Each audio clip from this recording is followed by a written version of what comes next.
Hello and welcome. We are ready to begin. Please keep your device on mute. Hello and welcome. We're ready to begin here with this evening's showing of Final Design. It's time for the tides. I'm Heather Altman, the Project Public Engagement Coordinator. I'd like to start by saying that this meeting is being recorded and it will be posted to the LCWA website after the fact. So if you missed part of it, want to see it again later because you're so impressed with the designs, check back to the LCWA website probably next week when it's be available. I'll let you all know. Also, just some rules of the road. Silence is golden. We asked you to keep your device on mute. There will be an opportunity at the end of the meeting where you can either provide verbal comments if you want. We will also be reading messages that have dropped in the chat. So feel free to put something in there at any time as we go through the presentation. So today's main characters, we have Eric Zahn, the project manager project manager of the Southern Los Cerritos Wetlands Restoration Project. He's a principal restoration ecologist from Tidal Influence. We also have myself, yours truly. I am the principal of Altman Environmental Consulting, and as mentioned earlier, I'm the public engagement coordinator for this project. So we have a 5-act screenplay for you today. In Act 1, we will be setting the scene. In Act 2, we will be defining the characters. Act 3, developing the plot. Act 4, why you all are here, premiering the design. And then Act 5, because we're having fun here, this is a good thing, we're going to tell you how we're building a buzz. So with that, I would like to introduce Act 1 and introduce Eric Zahn. Eric? Thank you, Heather. I'm actually a little distracted because I think somebody threw something at the screen. You see that little red line over there? That's kind of fun. Someone do some drawing on the screen. So, um, welcome everybody. This is an exciting evening, and I'm so glad that you could all be here to share this with us. As Heather said, we have 5 acts in front of us, and we will get started with Act number 1. Set the scene. Understanding the setting of your restoration site is one of the first things you do. And for this particular project, looking at the historical ecology was really important to understanding the setting. So we were able to gather information about what the site may have looked like in the late 1800s and overlay it on current conditions. And really, what this tells us is that there used to be 2,400 acres of coastal wetlands in the Los Rios Wetlands, Alamitos Bay area historically, and that most of these wetlands were vegetated wetlands, which you can see in this green color. And they were fed by large tidal channels that came from the Pacific Ocean that you can see here in the blue. And what else we can do is look at the location of our planning area in the southern Los Rios wetlands, way down there in the southern eastern portion of the historic footprint. And see, first of all, just how diminutive 100 acres looks compared to what once existed, and then give an idea of the different types of habitats that existed in that particular area versus others. After we look at these historical ecology perspectives, we often then analyze historic aerial photos, and people just love these, so love showing them. But these will all be aerial photos from overlooking the project site in Seal Beach, and this is in 1928, and oil was discovered in 1921 in Signal Hill, and subsequently it was discovered in 1923 in the Seal Beach oil field. This instantly changed the landscape with all of the oil exploration and new infrastructure that was built. And just check this out. Look, I never saw this before. This massive tank farm that existed right near the current entrance to Gum Grove Park up on the Marina Hill neighborhood. And you can see all this other infrastructure all around and these oil sumps popping up. That means people are actively drilling for oil, and this is part of that process. Also, the San Gabriel River is being channelized at this time. However, the historic San Gabriel River still has its same orientation as it did in the 1880s. You can see this is the little tiny skinny San Gabriel River that used to wrap through. And here it still is coming through the site and actually a portion of it on our project area. 10 years later, more fill has been placed in the wetlands, and we're starting to lose our historic channel system. And they're creating new drainage channels to help to drain the land and get the water shed off the site. The historic San Gabriel River footprint now has been truncated and is emptying into this new channel. And since we have this big new river, we need a big road going over it. So Pacific Coast Highway has been built. Before, the 1930s, you could not drive easily from Long Beach into Seal Beach. You had to take the red line. 16 years later, in 1954, the San Gabriel River is fully levied off.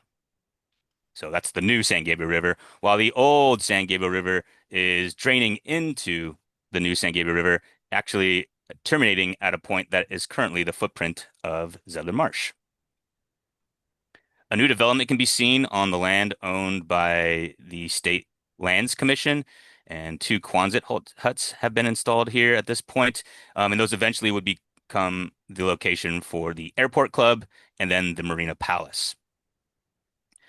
The LCWA's property, the Southern Los Rios Wetlands, is currently now connected to the San Gabriel River to tidal waters by a small culvert, which I'll show you a picture of in a moment. The early 1960s, the land is almost completely filled, and we've lost almost all of the historical wetlands. And much of that fill is being generated at this point by the excavation of the Haynes Cooling Channel. And if you look down at the bottom, you can see some homes starting to be built down on the hill, or Marina Hill in Seal Beach. And what's been there all along, though, if you've been seeing, is Gum Grove Park. Gum Grove Park has been in place for over 100 years. It was here before this land started being manipulated and before these homes. 7 years later, Haynes Cooling Channel is completed, and the site is almost completely filled. And finally, in 1972, the year the Coastal Commission was formed, every square foot of land has been altered in some way, shape, or form. But wait, hope springs eternal. Thanks to all the new drainages that have been put in place, new wetlands are beginning to reestablish themselves along those drainages. So perhaps not all is lost in this tragic story. Unfortunately, all was lost for most of that historic 2,400 acres that used to exist. If you overlay the current conservation area of Los Rios wetlands, 500 acres, signified by this red dotted outline here, you see just the expanse of urban development that occurred. And outside of some areas of Colorado Lagoon or Sims Pond, almost all of these wetlands have been lost to urban development or dredging for open water recreational purposes. Looking closer at the program boundary in red, you can really see all these urban uses coming right up to the edge. But the areas within it still having promise. And in blue, you can see the footprint of this project area of the southern Los Rios wetlands, aptly named because it is the southernmost 100 acres of this complex.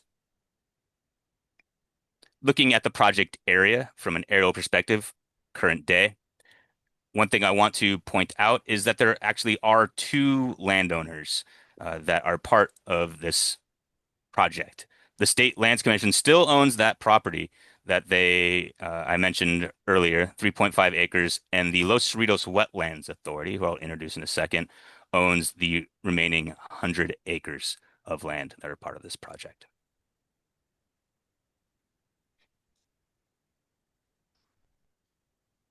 Looking at the state lands property on the ground, you can see there's that culvert I mentioned. So this is the only thing that is connecting the project area to the ocean, to the tides, is this one small culvert here. And that's really the crux of this project. Not enough water flow, not enough tides coming in and out of the land.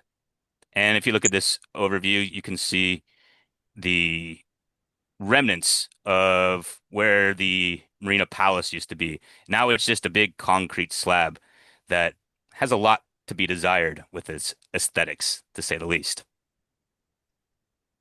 Looking at the LCWA property in current conditions, yes, 100 acres is expansive. It's a big open space, and there is water out there, as I mentioned, but it's not enough water. The tidal range is too small, it's muted, and the wetlands that are supported, that have survived or reestablished themselves, are not functioning at the same level as they should or would if they had the correct tidal connection. And while there's a lot of plants growing outside of the areas that are barren from heavily saline soils, the plants that are growing out there are almost predominantly non-native and often invasive species. Even these beautiful little yellow flowers, that's one of the most invasive plants that we have on site. Just take a second to remind everybody to please mute your devices. Thank you. And that brings us to Act Two. Now that we know the setting, we need to learn who the players are. So in Act Two, we will define the characters. Maybe we'll find some heroes who can help turn this around for us. Oh, the Los Rios Wetlands Authority, just what we needed. So the Los Rios Wetlands Authority was formed in 2006 with the mission to protect, restore, conserve, and manage all of Los Rios wetlands. It's a joint powers authority between the cities of Seal Beach and Long Beach, and the Rivers and Mountains Conservancy and the State Coastal Conservancy. Um, that entity not only can own land, but they also perform planning. And in 2011, they initiated a comprehensive planning effort to start understanding what could be done with all of this 500 acres of restorable land. In order to do this, they needed to acquire funding. And throughout the different phases, from conceptual restoration to the program EIR to the project level design, the funders have been supporting the authority in their mission. And big thanks, obviously, to the Coastal Conservancy and the Rivers and Mountains Conservancy, who through these first three phases were providing consistent funding, but also entities like NIFWIF, California Department of Fish and Wildlife, and the Orange County Community Foundation have been matching funders as well.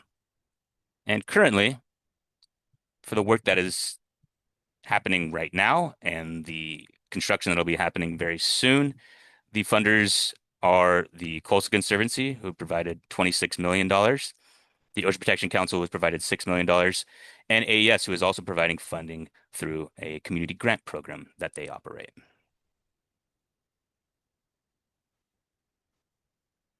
So all this funding is going to support a team. And here is the defining roles of all of the characters that are playing a part in this saga. And at the top is the governing board of the Los Cerritos Wetlands Authority, who makes all the decisions along the way as we proceed. They are supported by one representative from each of their staff who make up the LCWA steering committee. And the steering committee is supported by a consulting team, a project management team, which then helps to manage a team of technical experts and consultants. Now, you'd think that all those people would know everything, but that is not the case. Everyone then is supported by two advisory entities, a technical advisory committee who provides expertise as either scientists, practitioners, or agency members, and the LCWA's Tribal Advisory Group, which is a group of tribal community members who come together and provide advice on everything having to do with tribal access and planning. And really, these are the stars, these are the heroes. So I want to take a second since we're at this big milestone to celebrate the people that by name that have been involved. And I see some of them, in the crowd tonight. So, first of all, the governing board, Christina Duggan, who acts as the chair, and Joe Kalmick, who I see here tonight on screen, who is the LCWA's vice chair, Amy Hutzel, and Roberto Uranga, who act as board members for the LCWA, as well as their staff members. Mark Stanley, who is the executive officer for both the LCWA and the RMC, and one of his supporting staff members, Chad Oberly from the Rivers and Mountains Conservancy, who I see in the room tonight, as well as Sally G from the State Coastal Conservancy. These are the people that are working hard to make sure that the public processes all go correctly and really oversee the consulting team. And here's a team that I have personally managed over the past year and a half, actually longer, but at least the last year and a half for the work that we're presenting today. And they have done just a tremendous job in a short period of time with very, very challenging circumstances. So I want to take a second to recognize these design team stars. First of all, the folks on my team, Nessa Frechette, who I know is in the room tonight, our deputy project manager. Hey, Nessa. Um, Megan Wolf, who has been our person coordinating all aspects in the field. I think Ness or Megan's here as well. Um, Mark Hannaford, who's been in our back office doing all of our financial and grant management work.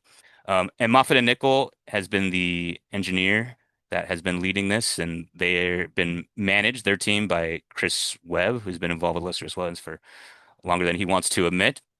And their lead engineer is, Carol Eldon, and they are supported also by Craig Frampton, who has done most of the CAD drawing and grading for the project, and a permitting specialist who I've been working with for a very long time, Kim Garvey, who I know is also in the room. I see Carol is also in the room as well, so feel free to say hi.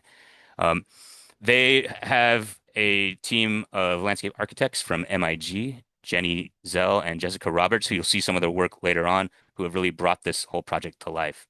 And then lastly, you all met Heather Altman from Altman Environmental Consulting at the outset of this meeting, and she has been supported by two excellent outreach specialists, Amanda Hedgecock and Shelby Bisaccio. So thank you to all those people. Thank you for taking the patience for me to say all their names. I just really want to recognize people because this has been a lot of work and it's a big milestone. So now that we know who our stars are, we can go on and talk about our future stars because we're heading towards construction. So there's a lot of work to get the design, but I also want to introduce folks to our construction team. These are folks that you're going to get to know in the future, and that I'm really excited to see them step up and make a difference. So back in May, the authority brought on a a construction management team, the firm Sarusa Engineering, and they've seamlessly integrated themselves into our team and will be taking the full reins once construction starts. And just yesterday, the LCWA governing board approved a contract with Philbin Construction Company to act as the general construction contractor for everything except for the landscape installation. And so we couldn't be more excited to have them on board. And that is going to be really the last piece of the puzzle as far as team members to see some of this come to reality. And we also have a really important group that I want to make sure that we mention because cultural resources are really important on site, and that's Cogstone, who will be managing all the cultural resource efforts to protect and minimize impacts to cultural resources on site during construction, which we hope to start as soon as November. So now that you know all of the characters and who's been involved with this project, it's time to understand what they've been plotting. So Act 3, we're going to develop the plot. Like I said, we've been doing this since 2011, and we started off with a conceptual restoration plan. And that process took 4 years. And as part of that process, three different alternatives were developed for the entire complex. The first one was a minimum alternative, which essentially imagine what could be done with light grading and work that mostly worked with the existing topography. A moderate alternative, which had a little bit more intensity of earthwork, but not the most that could be done. And then a maximal alternative, which was essentially if we had no constraints at all and all the money in the world, what could this place look like? And for each of these alternatives, which were developed with the technical advisory committee close at hand, we also overlaid other aspects, like these images show different public access approaches. And some of them were quite creative, like putting a bridge across the Haynes cooling channel and having a trail that goes all the way through the wetlands. And some of those creative ideas did not make the cut. But it takes all these creative ideas to eventually find the ones that stick and that become part of the project. And I'm here to tell you the trails through the wetlands did not make the cut in southern Los Cerritos. From that conceptual restoration plan, then a CEQA process started to review and analyze the potential environmental impacts of doing this restoration project across the entire program area. So a program EIR was initiated in 2017 and was certified in 2021, January 2021. And here's a image of what was conceived as part of that planning effort for the southern area. And these graphics are very basic. They were not looking at where exactly the channel should go, but it was just trying to understand impacts and not necessarily all of the ecological aspects to a restoration plan. And so we recognized that and we had a lot of feedback from the public. And just subsequent to the certification of that program EIR, the authority approved a habitat restoration plan in June of 2021 that was focused much more on the ecological restoration of this land and all the intricacies of where tidal channels should go and how these habitats should be restored. So it was much more a softening of the program EIR, which is just what we needed in order to tier this off. And so the southern Los Rios wetlands were the main focus of this habitat restoration plan because we knew that it would likely be the first project that would be ready for implementation. So if you see this graphic was very much used to then be turned into engineering designs. And if you've been following along recently in 2023, these are the designs that were developed at the 65% design level and used for the LCWA's mitigated negative declaration for this project. And so it looks very similar to that 2021 graphic, but it has been slightly updated so that it can be closer to something that can be constructed. But still, just because you're at 65%, there's a lot of work to do. And so what we most recently shared with the public are the 90% designs. And these designs are really focused on constructability and understanding all the aspects and starting to write specifications for how this project actually gets constructed. And you think 90% design, you're almost there. But the last 10% are actually the hardest 10%. And so that's what we have to share with you today, the 100% final designs. So now we have the plot, and it's time for what we've all been waiting for, to pull back the curtains on Act 4 to premiere the designs of Southern Los Rios wetlands. This is really the first comprehensive design plan that's ready for construction for this conservation effort, and I'm really excited to share it with you. And here it is. Ta-da! Isn't that beautiful? I'm joking, but not really joking. This is the title page from the very intense design plan. And to see final design plans on this title page and see the eventual signatures that went onto it really meant a lot to our design team. This is not exciting necessarily to look at, but it is really demonstrative of what this takes because it's not just pretty pictures necessarily. it's this. If you want to get really excited, here's the final index of the drawings. This is 166 sheets of engineering and landscape drawings. There's grading plans, there's channel profiles, there's water lines, there's bridge designs, there's soil borings, there's irrigation plans, all in here. And this is all the information that these contractors needed to put together their bids and determine how much it would cost them to do it. And eventually, this is what Philbin Construction has to follow. These 166 plans and every single little call out. This is just, I swear this will be the last CAD drawing I show you, but this is the site plan that is the final site plan.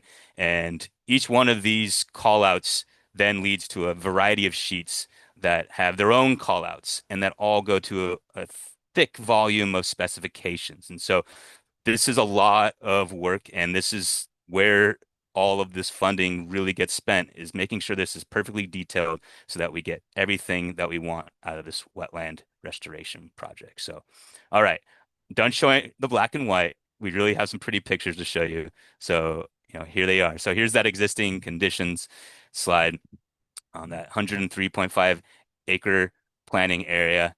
And here is a rendering of what we believe this will look like when phase one is completed. Voila. And you can see these new tidal channels being built as we churn these uplands into wetlands. I'll do that one more time just because it's cool. Fade it out and fade it back in. And you can see that the new trail systems start to come in. And you can see areas of preservation that we're not touching at all, that we're working around because these are already those established or reestablished wetlands. So this is how we envision the site will look like after this first phase of construction. And then here is when it's all said and done, because we have fully planned and permitted both phases, but phase two won't come for a little while until we can have the connection to the Haynes cooling channel.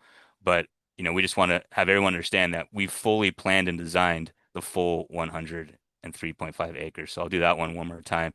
And you can see some of the things that change. You see this little stub off right here. It's not quite connected to the channel.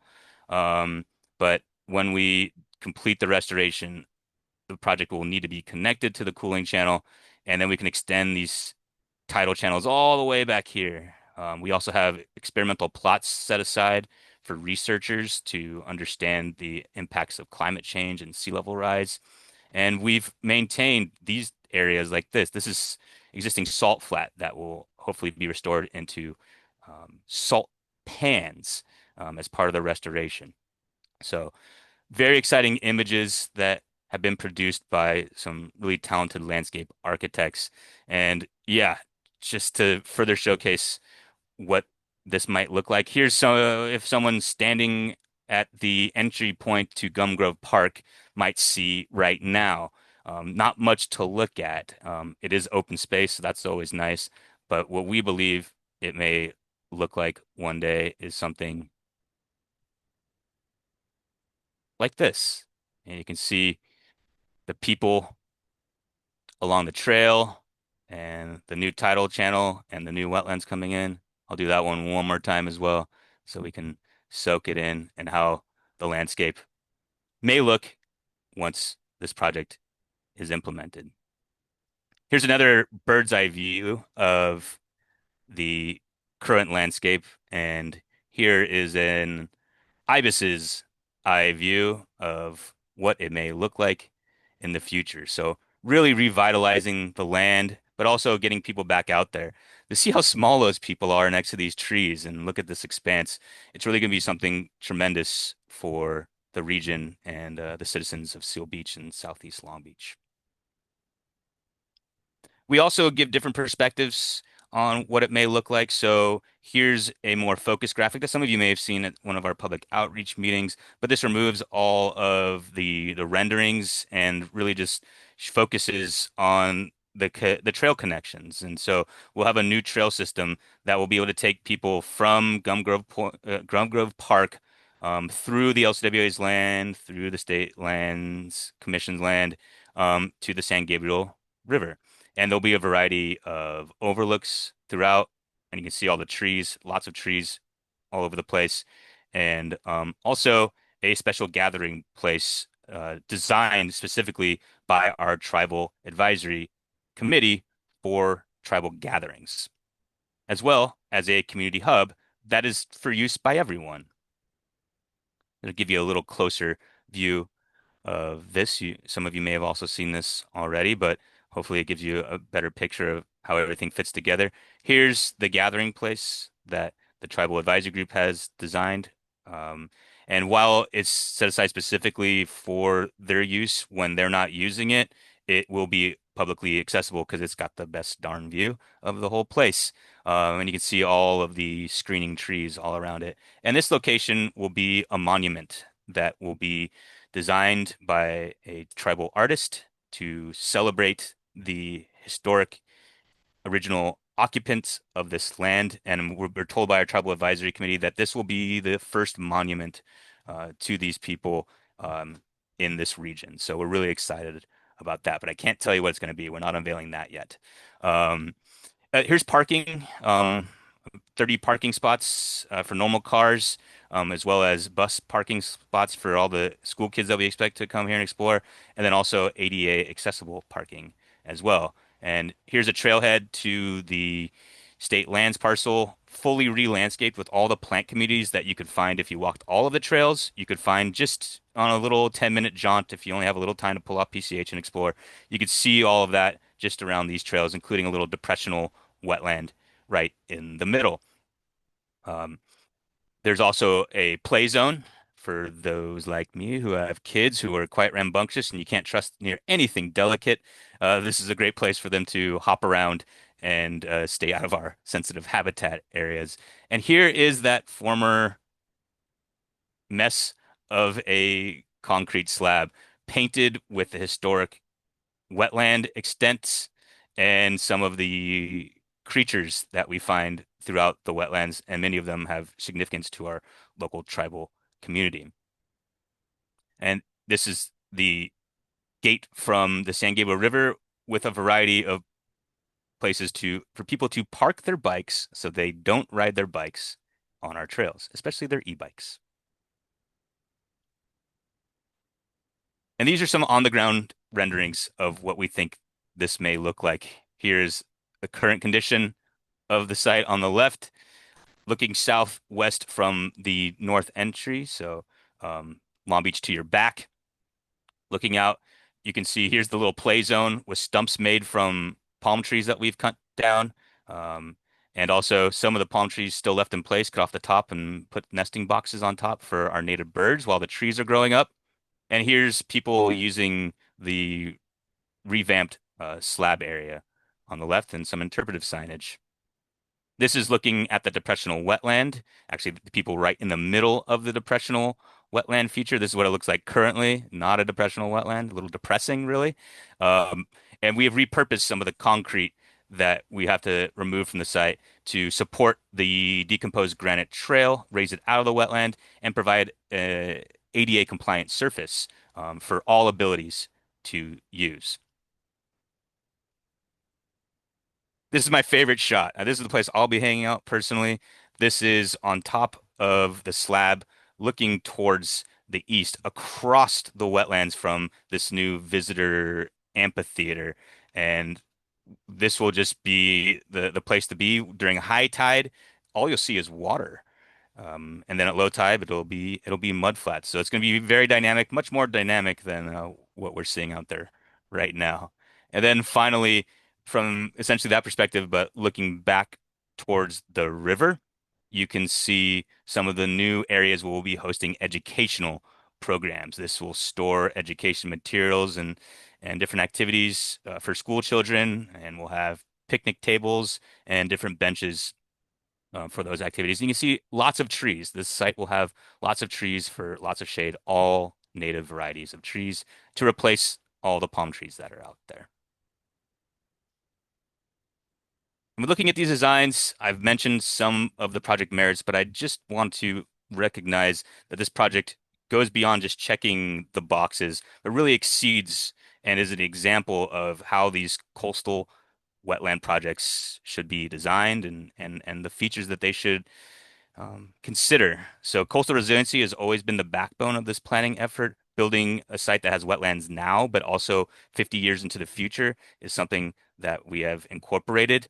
And we have those existing tidal wetlands, so preserving them while expanding and restoring new areas has been really something that the public has expressed as important, and we have held on to throughout the project. I already mentioned our close interaction with our local tribal groups, and they have been part of this design process the whole way through. We just had our 12th tribal advisory group tag, or we call it tag, our 12th tag meeting this afternoon, and shared some of this with them. And they become my friends, and they're tremendous supporters of this project. We have scientific research incorporated into the project with experimental plots, and we'll actually have researchers starting at the very beginning collecting data on carbon sequestration. This project is fully compliant and incorporates the Wetland Recovery Project's new regional ecological monitoring program for our pre-construction monitoring and 5 years of post-construction monitoring. We've been working with Conservation Corps of Long Beach already for many years, and they will be our youth workforce who will actually install the landscaping. So the current general contractor, they don't do any of the landscaping. They don't install any of the public visitor amenities. That's all going to be done by the Conservation Corps. We will still have the stewardship program also involved and have a side project as part of this on the bluffs that the community, all of you, can come out and work on while this construction project is going on, and really it gets to experience what a large scale construction project looks like while killing a bunch of ice plant. Uh, the community connectedness is already something I talked about, but I'm really excited to see people walking more instead of driving short distances from the residents to get to places like Trader Joe's. And lastly, the thing that makes me most excited about this project is it's not a mitigation project. This is not being funded by somebody who has impacted coastal habitat somewhere else. This is being funded almost 100% by state funding for these purposes. So again, thank you to our funders. And that brings us to our final act. We have not just come lately to talk with all of you in the community. We've been talking with you for a long time. So I'll hand it off to Heather to build the buzz. I get to talk about fun stuff we're doing. Okay, building a buzz. Next slide. There we go. Okay. So as Eric has shared, there have been a number of planning processes, analysis processes to date. LCWA has really gone above and beyond that which was required in trying to reach out to the community, reach out to the agencies. All of the TAC here, TAC, that stands for a Technical Advisory Committee. Those were where any agency you can think of practically all convened and provided feedback at key points during each of these restoration processes. We had a number of meetings, number of workshops, number of public access surveys. This here, I want to say, is a picture from the program EIR, maybe the first workshop. This is at the Seal Beach Mary Wilson Library Senior Center. So we've been in and around Seal Beach and Long Beach for quite a while. And obviously through each of these, we've had stakeholder engagement. Fast forward to where we are now. We had our first public webinar in December of last year, and it discussed, historic conditions, current conditions, and future conditions. And then in March of this year, we had a public workshop. We at the state lands parcel. It was in the morning on a Saturday, and a bunch of you people came out, and we showed off some renderings. We got your feedback on some of the designs to date. It was a good day. A lot of people got to wander around the site, and it's been locked off for 50 years. It's kind of a different experience when you're there. And what we have coming up, this is all very exciting. So next on deck, we break ground, believe it or not. Friday, October 24th from 10 to noon. on site, we are hosting a groundbreaking ceremony. As someone who has been involved in the conservation effort for probably 20 years, I can tell you I thought we would restore the wetlands. I didn't think I'd be alive to see it. So this is a good thing, a very good thing. So if you can make it, please try and show up for the groundbreaking ceremony. It'll be a good time. We also, during the construction process, this is a good project. It's a thing to celebrate. We should be having a good time. So we're going to be looking to host 3 different mixers throughout the process at local establishments. And I can tell you that one of the mixers will be a trivia contest. You didn't know there was going to be a quiz, but there is. So I hope you were paying attention to Eric. He's not going to cheat and give you the answers again, just so you know. We will also have a virtual meeting during the construction process for people who probably like myself who prefer not to leave the house and learn things while sitting here at home. We're also going to be looking for some tabling opportunities where we show up at an event and reach out to a new community, new group, and teach people that way. And then lastly, at the end of construction, we'll be having a ribbon cutting ceremony. So now we are at the question stage. Eric, I know, so I will talk about the questions in the chat. Eric, I'll read them to you. At present, we have 4 questions. When we are done with the chat questions, we will switch to the verbal comments. But first, we'll do the chat. Eric, the first comment was from Mary Cobb. I hope I'm saying it correct, Mary. Her comment was, or question, I'm sorry, will the power, and this is going to be a good one, will the power poles be removed? If so, which phase? Yeah, thanks for that question, Mary. And with so many good things to talk about with this project, we overlooked the fact that, yes, this project intends to underground the power lines that run all along First Street through the middle of this property. That's a tall order, and we've been working with Edison for longer than we want to admit, but that is a necessity in order to create those view sheds that we were talking about. We don't want to restore these wetlands and have these giant power poles right in everybody's view. So yes, they will be undergrounded as part of the project. And in the first phase. I would thank you. That was the follow-up. Good, thank you. Okay, Mary, and if either Eric or I haven't addressed your question, feel free to loop back in the chat and we can give another run at it. So the second comment, also from Mary Cobb, and I'm going to read this directly. How will the voltaic solar plant impact the development and use of the wetlands? Yeah, thank you also for that question. And some of you may be aware that there is a project being planned on our neighbor's property, just adjacent to the southern Los Rios wetlands property that the authority owns, that is proposing just shy of 5 acres of solar panels. The LCWA does not have a stance on this. My recommendation is people look into it and take their own perspectives. But I will say the mission of the Los Rios Wetlands Authority is to protect and restore Los Rios wetlands. And that project is proposed on a portion of the footprint in that planning area that was outlined in red. So it's within the authorities' areas that they hope will eventually be restored to wetlands. Thank you. The next question is from Elizabeth Lamb. Hi, Elizabeth. And her question is, what kind of shade will be on the updated slab?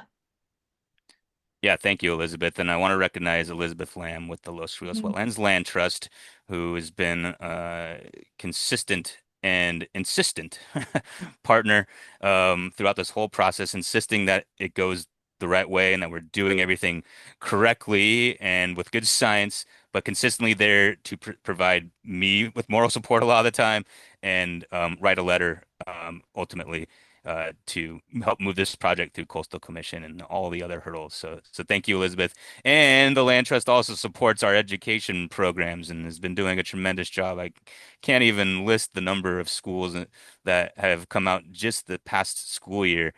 So we're ecstatic about the new facilities, and shade has been a topic with our designers. And I can say for sure we'll have better shade than Zedler Marsh does. And we need to take a little more time to explore some of those shade features and how to make them safe and affordable to be installed on the property and used by the right people. Mhm. The the next question is now we're back to Mary Cobb again. Is there a plan that addresses the unhoused population that may try to locate here? Yes, thank you, Mary. And that's kind of what I was referring to. Make sure that facilities are being used by the right people. And we've had a mantra, whether you like it or not, about this site, and it's always been, we're concerned about having things that are too nice that may end up getting impacted by people performing non-beneficial uses of the land, whether it's a nice trail that somebody ruts or a nice sign that somebody writes on. And so we're trying to make it as bulletproof as possible so that um, non-beneficial uses do not impact all of the effort that has been put in to build these new facilities. And that takes a lot of thought. As part of making sure that the site is being used at the appropriate time by people that we expect to be there, um, keeping sight lines is really important. So we're trying to develop the site so that, especially where the community hub is going to be, we're not expecting to have it be lush habitat. We want to make sure that people can, especially law enforcement, can see into the site and see and make sure that people in there aren't supposed to be there.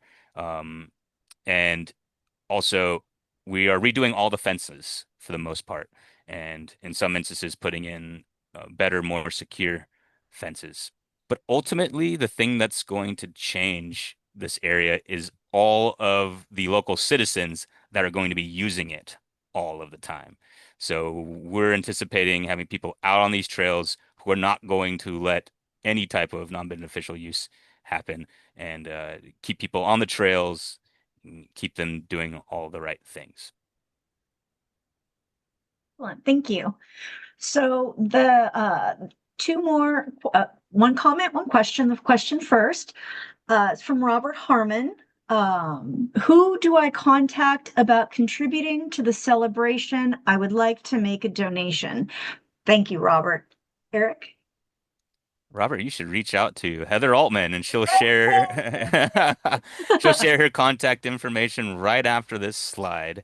And if she can't take your money, which she I can't, can take his money. I got this, Eric. she I will got direct this. you Don't to you the worry right about me. organization to provide support. Because yeah, definitely we want to celebrate this monumental feat in the right way. So thank you, Robert.